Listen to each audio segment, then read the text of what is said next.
ప్రజావాణి news channel June 19 Nandyal sickle cell anaemia వ్యాధి యొక్క లక్షణాలు గురించి సుదీర్ఘంగా నంద్యాల సర్వజన ఆసుపత్రి వైద్యుడు ఓ లలిత పీడియాట్రిషియన్ వారు వివరించారు.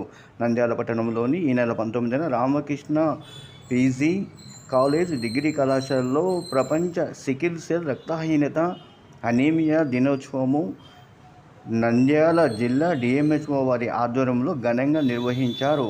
ఈ కార్యక్రమంలో ముఖ్య అతిథిగా విచ్చేసిన నంద్యాల సర్వజన ఆసుపత్రి వైద్యులు ఓ లలిత ప్రసంగిస్తూ సికిల్ సెల్ అనీమియా వల్ల రక్త కణాల సంఖ్య తగ్గిపోవడము, కళ్ళు పసుపు రంగులోకి మారడము, తీవ్రమైన ఒళ్ళు నొప్పులు మరియు కీళ్ళ నొప్పులు, శ్వాస తీసుకోవడంలో ఇబ్బంది, అలసట, తరచూ వచ్చే అంటువ్యాధులు, గర్భధారణ సమయంలో సమస్యలు మరియు అవయవ నష్టం గురించి వివరించారు.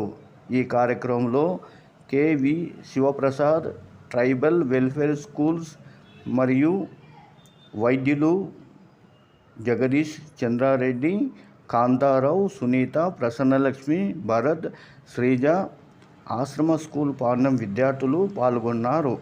ఈ కార్యక్రమం